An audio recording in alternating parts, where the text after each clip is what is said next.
کہ میں پورے ملک کے اندر جہاں جاتا ہوں اکراس دا پارٹیز لوگ پیار محبت کرتے ہیں، مذہبی جماعتوں کے لوگ بھی عزت کرتے ہیں، پی ٹی آئی والے بھی عزت کرتے ہیں جن کے خلاف میں ہر وقت بولتا رہتا ہوں، مسلم لیگ والے، باقی جماعتیں بھی۔ ہماری حکومت پنجاب میں کبھی نہیں بنی، اس وقت بھٹو صاحب کی گورنمنٹ تھی اور ہم اس کے کولیشن کا حصہ تھے، ہماری گورنمنٹ نہیں۔ بالکل صحیح۔ ایک تو ہمارے پیپلز پارٹی کے ساتھ شروع سے ہی کیونکہ ہم ایوب خان مخالف، یحییٰ خان مخالف، ضیاء الحق مخالف، پرویز مشرف مخالف، ہمارا جنرل مزاج یہ تھا کہ ہماری جو اسٹیبلشمنٹ ہے اس کو سیاست کے اندر رول ادا نہیں کرنا چاہیے، ان کا سیاسی رول نہیں ہے، یہ اپنا رول ادا کریں تبھی ملک کے لیے بہتر ہے اور یہ بیلنس ہے، یہ ٹھیک ہو۔ وہ 10 ایکڑ والے نے بھی کہا جی بھٹو صاحب کے دور میں جی ہماری زمینیں ہم سے لی گئی، تو ایک تاثر دیا گیا کہ یہ جاگیرداروں کے بھی خلاف ہے اور زمینداروں کے بھی خلاف ہے۔ حالانکہ پیپلز پارٹی کی ساری اسٹرگل یہ ہے کہ جب بھی پیپلز پارٹی کی حکومت آتی ہے اس ملک کے کسان کو پیسہ کھانے پہ پیسہ ملتا ہے، اس کی زندگی میں آسانی آتی ہے، اس کی فصلوں کی قیمت اس کو ملتی ہے، اس کو انپٹ سستی ہو جاتی ہے۔ اور اس کے بعد عمران خان صاحب آئے تو عمران خان صاحب کا جو پروجیکٹ تھا وہ بھی پنجاب سے ہی لانچ ہوا، تو پیپلز پارٹی کو ہر دور میں توڑا گیا۔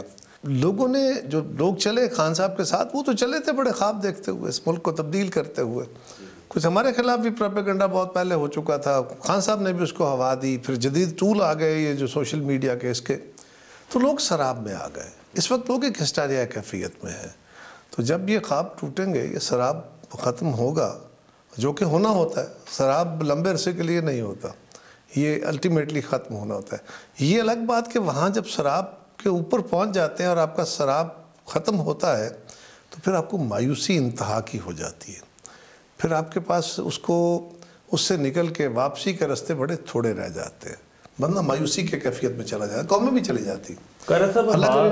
جو ہاٹ ٹاپک ہے وہ تو عمران خان اور دھرنا ہے، ہم اس کی طرف آتے ہیں، لیکن میں تھوڑا سا پیپلز پارٹی کے حوالے سے بات کرنا چاہتا ہوں۔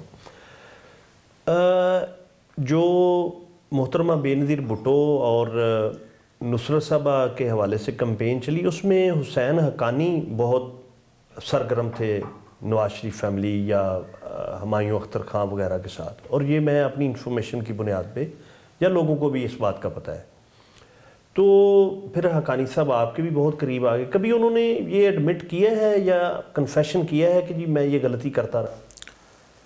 میری حقانی صاحب کے ساتھ بہت قربت نہیں ہے، وہ آئے بھی تو وہ صدر صاحب کے ساتھ یا پھر امریکہ چلے گئے بطور ایمبیسڈر، وہاں سے آئے بھی تو ہمارے ساتھ ان کا رابطہ اس طرح بہت کم تھا، ان کی اہلیہ ہمارے ساتھ تھی فرح، لیکن حقانی صاحب کو ایک نیچرلی اپنے کیے پہ بندے کو ندامت یا ایک طرح کا احساس تو ہوتا ہے۔ میں نے ان کی ایک انٹرویو ایک وقت سنا جس میں وہ اس بات کا اقرار کر رہے تھے کہ ماضی میں جو کچھ ہوا اس پہ مجھے پچھتاوا ضرور ہوتا ہے، لیکن سیکھ کے آگے بڑھنے کے عمل میں وہ ایک وقت میں تھے، ایک پروفیشنل تھے، انہوں نے آ کے اور اپنے طالب علمی کی زندگی سے وہ تھے بھی جمعیت کے ساتھ اور رائٹ ونگ میں تھے، تو میاں صاحب کے ساتھ تو پیپلز پارٹی کی مخالفت تو ایک لازمی عنصر تھا، لیکن جب چیزیں حقائق آپ پہ کھلتے ہیں، میں نے یہی کہا نا، جب سراب ٹوٹتے ہیں تو پھر آپ کو حقائق سمجھ آتی ہے، پھر آپ اپنی کریکشنز کرتے ہیں، تو یہ غلطیاں ہوئی لوگوں سے۔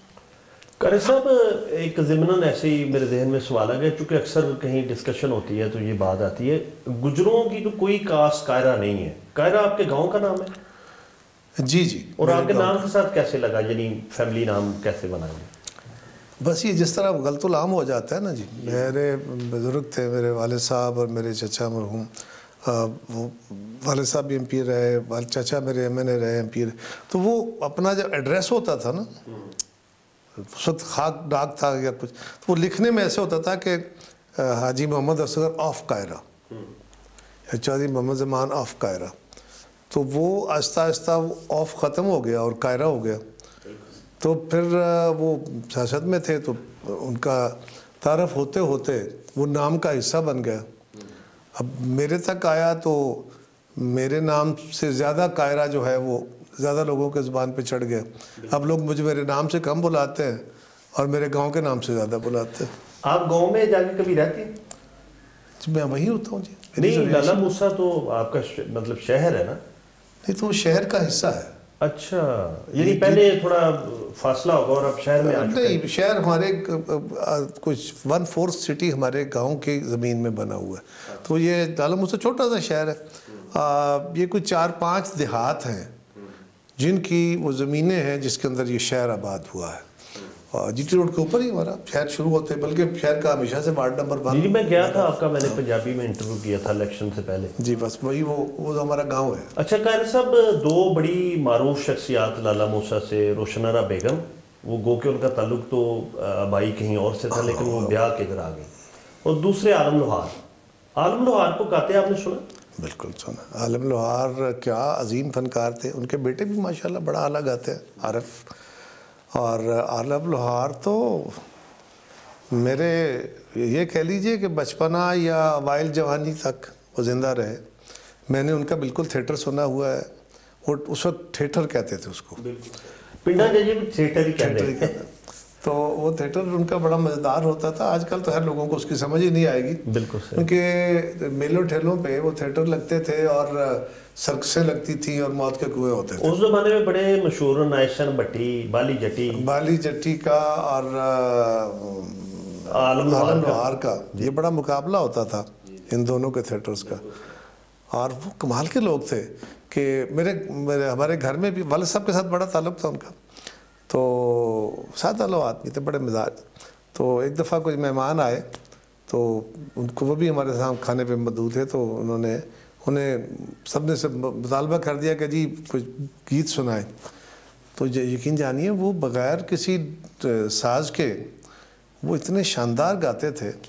وہ لوگوں کے اندر جیتے تھے نا. اور پھر یہ بھی تھا کمال ان کا کیا تھا، آج کل تو انسٹرومنٹس بہت آ گئے نا، جو مطلب آپ ساؤنڈ سسٹم سے اور بے شمار چیزوں کا سہارا لیتے ہیں.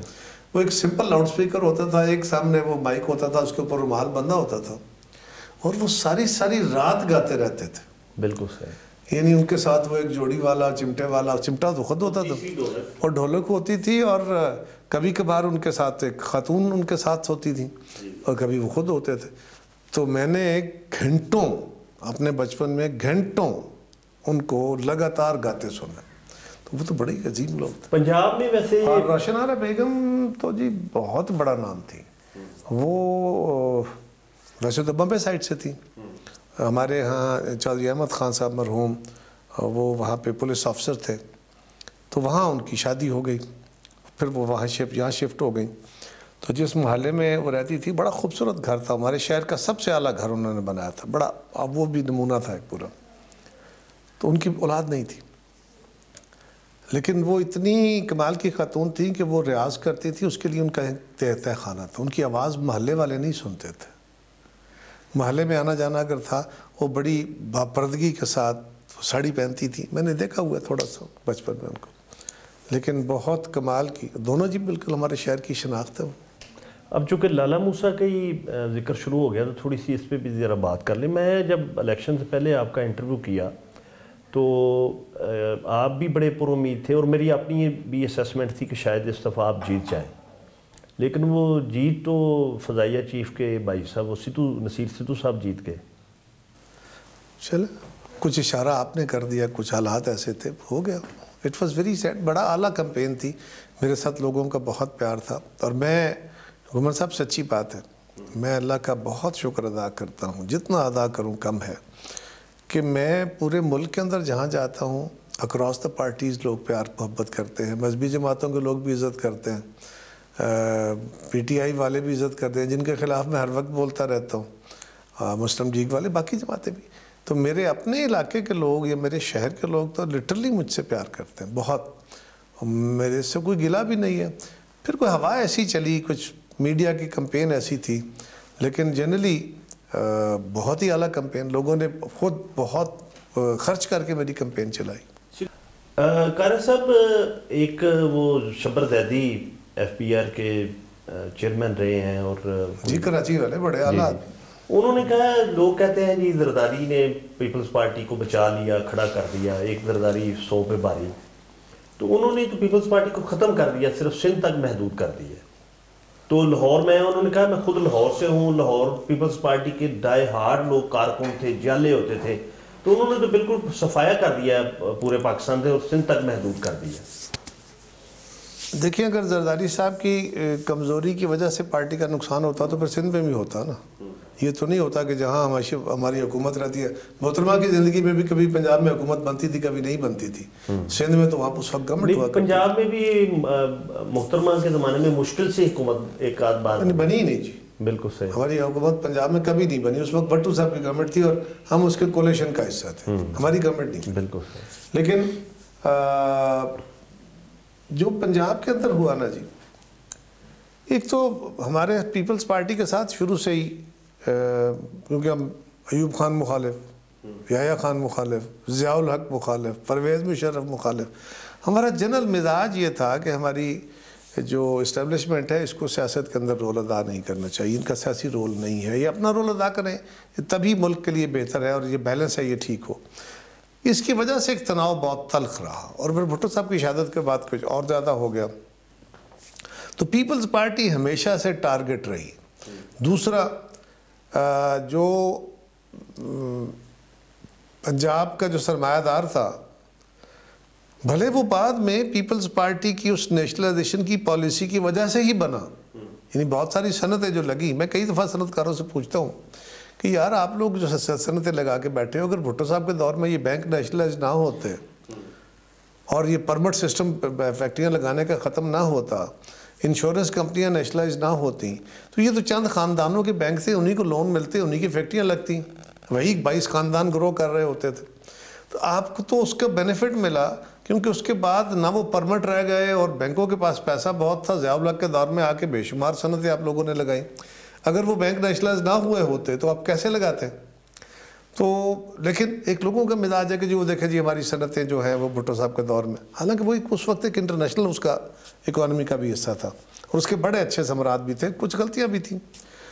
دوسرا جاگیرداروں کا, پنجاب کے اندر جاگیردار تھوڑے ہی تھے جن کی زمینیں اس میں آئی تھیں, بہت تھوڑے. لیکن جنرلی وہ 10 ایکڑ والے نے بھی کہا جی بھٹو صاحب کے دور میں جی ہماری زمینیں ہم سے لی گئی, تو ایک تاثر دیا گیا کہ یہ جاگیرداروں کے بھی خلاف ہے اور زمینداروں کے بھی خلاف ہے. حالانکہ پیپلز پارٹی کی ساری سٹرگل یہ ہے کہ جب بھی پیپلز پارٹی کی حکومت آتی ہے, اس ملک کے کسان کو پیسہ کھانے کو پیسہ ملتا ہے, اس کی زندگی میں آسانی آتی ہے, اس کی فصلوں کی قیمت اس کو ملتی ہے, اس کو ان پٹ سستی ہو جاتی ہے. اسی طرح جو مزدور ہے اس کی زندگی میں بہتری آتی ہیں. آپ ذرا غور کیجئے, ریکارڈ نکالیے.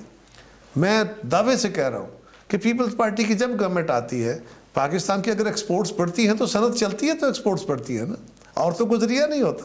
تو ہمارے ہاں جب بھی ہم آتے ہیں تو ایکسپورٹس بڑھ جاتی ہیں, کوشش ہوتی ہے, تو صنعت کار بھی پیسہ کماتے ہیں, پراپرٹی والے بھی کماتے ہیں, دکاندار بھی کماتے ہیں.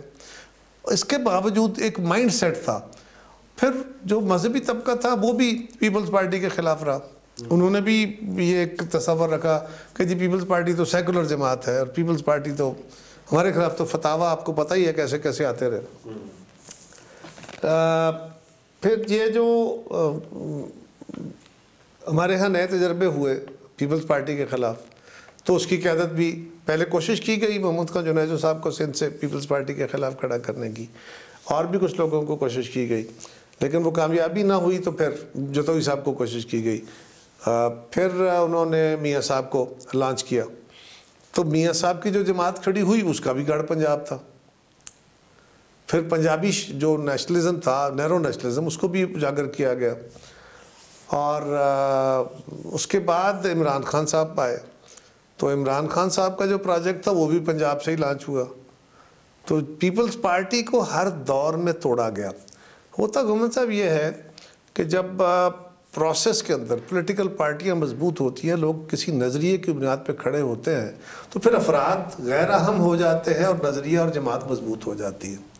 اور جب نظریہ اور جماعت کمزور پڑتا ہے یا جماعتوں کے اوپر زیادہ آ جاتی ہے, تو انڈیویجول جو ہے نا وہ الیکٹیبل بن جاتے ہیں اور وہ تگڑے ہو جاتے ہیں. برادریاں, قبیلے, یہ سب.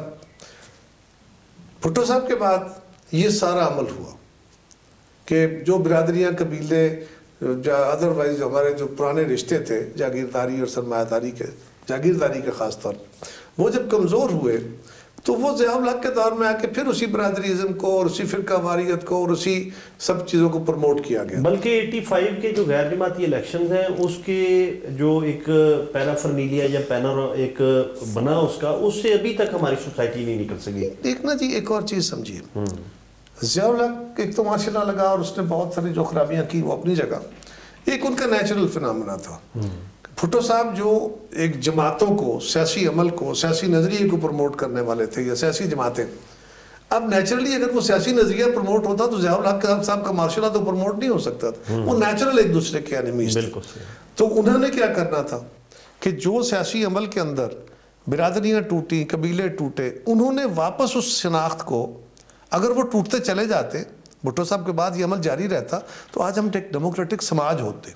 ابھی ہم سو کال ڈیموکریٹک سسٹم تو لے کے بیٹھے ہیں، سماج نہیں بنا ہمارا، سماج تو ہمارا ڈیموکریٹک ہے ہی نہیں ابھی تک۔ لیکن ضیاء الحق صاحب کو کیا سوٹ کرتا تھا؟ انہوں نے واپس انڈیویجول سوٹ کرتے تھے نا، عام آدمی کی رائے تو اب ہو، پھر تو ڈکٹیٹر تو کمزور ہو جاتا ہے، لہذا چند افراد کو قابو کرنا آسان تھا، تو انہوں نے غیر جماعتی انتخاب بھی کرائے اور برادریوں کو، قبیلوں کو، مسلک کو۔ پھر افغان جنگ شروع ہو گئی، کشمیر کے اندر جہاد شروع کرا دیا گیا۔ ان دونوں کے اندر بھی آپ کو اسی کی ضرورت تھی کہ آپ آرتھوڈاکسی کو، اور تو یہ سارے عمل جب کیے گئے تو اس سے پیپلز پارٹی کی ایک تطہیر کا عمل کیا گیا، پیپلز پارٹی کو ٹارگٹ رکھا گیا ہر دور میں۔ ہوا کہ بھٹو صاحب کے بعد پیپلز پارٹی کو توڑا گیا، اب ضیاء الحق کا دور آ گیا، غیر جماعتی انتخاب آ گیا، اس میں پیپلز پارٹی ٹوٹی۔ غلطی بھی تھی ہماری، بی بی شہید نے اس کو ایڈمٹ بھی کیا کہ اس الیکشن کا بائیکاٹ کرنا ہماری غلطی تھی۔ یہ الگ بات ہے کہ اگر ہم الیکشن لڑتے تو شاید ضیاء الحق کا الیکشن پوسٹ پون کر دیتے یا اس کو کوئی اور راستہ نکالتے، آنے تو نہیں دینا تھا ہمیں، لیکن یہ ایک بڑا چیلنج ہوتا اس کے لیے۔ اس کے بعد میاں صاحب کے دور میں جو 88 کا الیکشن تھا، آپ کو پتہ ہے 88 کے الیکشن میں پیپلز پارٹی جیت گئی، لیکن ہمیں پنجاب نہیں دیا گیا، حالانکہ پنجاب میں میجورٹی میں تھے، اور سیٹیں جو ہیں وہ دے دی گئی میاں صاحب کو جو انڈیپینڈنٹ آئے تھے، تو گورنمنٹ بنوا دی گئی۔ 88 کی گورنمنٹ محترمہ کو دیتے ہوئے جو کنڈیشنز رکھی گئی وہ کتنی خوفناک تھی کہ جی وزارت خارجہ آپ کے پاس نہیں ہوگی، وزارت خزانہ آپ کے پاس نہیں ہوگی، نیوکلیر پروگرام میں آپ انٹروین نہیں کریں گے، ملک کے وزیر اعظم کو، الیکٹڈ وزیر اعظم کو۔ تو اس عمل سے اس کے بعد پھر تو یہ جب پنجاب کے اندر ایک ٹارگٹ رکھا گیا نا پیپلز پارٹی کو کہ یہ تو بڑی خطرناک، یہ تو بڑی فلانی جماعت ہے، اس نے پیپلز پارٹی کو کافی کمزور کیا۔ پھر 88 کے بعد 90 کے الیکشن میں آئے تو پیپلز پارٹی کے لوگوں کو توڑا گیا۔ پھر 93 کے بعد جو اگلی گورنمنٹ آئی پھر ہمارے ساتھ یہی ہوا۔ اب ذرا غور کیجئے 2002 آ جاتا ہے، محترمہ ایگزائل میں، یہاں ان کی پارٹی الیکشن لڑتی ہے اور ہم جو میجورٹی پارٹی آ جاتے ہیں، سنگل لارجسٹ نہیں ہوتے، میجورٹی پارٹی ہو جاتے ہیں۔ ہمارے 21 بندے توڑ کے 21 ممبر، ایک ووٹ کی اکثریت سے حکومت بنتی ہے۔ پیٹریاٹ بنائی گئی اس زمانے میں جی، وہ پیٹریاٹ بنا کے انہوں نے 21 بندے، اور جمالی صاحب کی حکومت بنی تھی ایک ووٹ سے۔ بالکل صحیح۔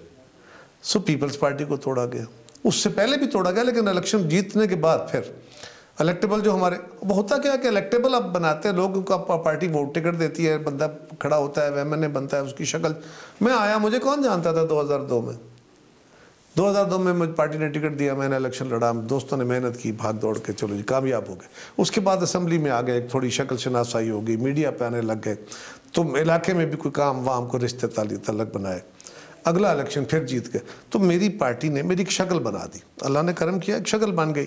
اب میں اگر کسی مجبوری سے چھلانگ لگا کے ادھر چلا جاتا ہوں تو جو پارٹی نے ایک ایسٹ بلڈ کیا تھا، ہوا یہ کہ اب یہ افراد کی پالیٹکس ہو گئی، انڈیویجولز کی پالیٹکس ہو گئی، کیونکہ نظریے اور جماعتوں کو تو کمزور کرنے کا عمل رائٹ فرام دیٹ شروع تھا، ابھی بھی شروع ہے، آج بھی سیاسی عمل کمزور ہو رہا ہے۔ سیاسی عمل کمزور ہونے سے ملک کمزور ہوتا ہے، سماج کمزور ہوتا ہے، اس میں کہتریاں اور خرابیاں آ جاتی ہیں، لیکن ہو رہا ہے ہمارے سامنے۔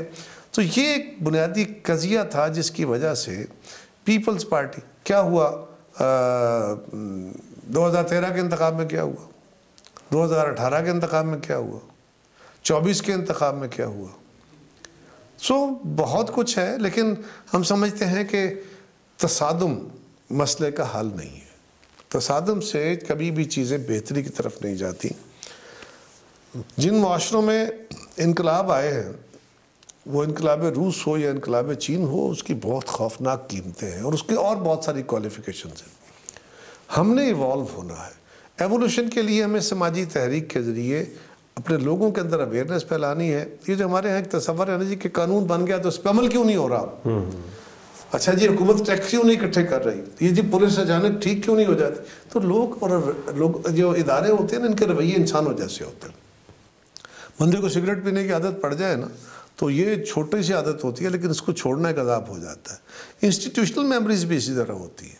تو اگر کوئی گورنمنٹ آتی ہے اور اس نے آگے فوری طور پہ تبدیلیاں کرنی ہیں, فرض کرو اس نے ٹیکس ریونیو کو بڑھانا ہے, تو جس مشینری جو اس وقت آلریڈی ایگزسٹنگ ہے اس کو نکال کے نئی مشینری تو نہیں رکھنی نا, اس کو نکال سکتا ہی نہیں ہے. اسی کے ساتھ اس نے کام کرنا ہے. اس نے اگر انفارمیشن کو بہتر کرنا ہے تو اسی میڈیا کے ساتھ کام کرنا ہے. اس نے اگر لا اینڈ آرڈر کے لیے کام کرنا ہے تو یہی پولیس جو ہے, اب نئی پولیس تو نہیں بھرتی ہوگی نا, تو اسی پولیس سے اس نے کام لینا ہے. اور اس پولیس کے اندر کیا کمزوریاں, کیا کہتریاں, یا اداروں کے اندر کیا کرپشن اور دوسری چیزیں, انہی سے کام چلانا ہے نا. تو یہ گریجول ہوگا, لوگوں کو بھی ٹرین کرنا پڑے گا. اور ہمیں ذرا اتاولے ہو جاتے ہیں, ہم جلد بازی میں چلے جاتے ہیں.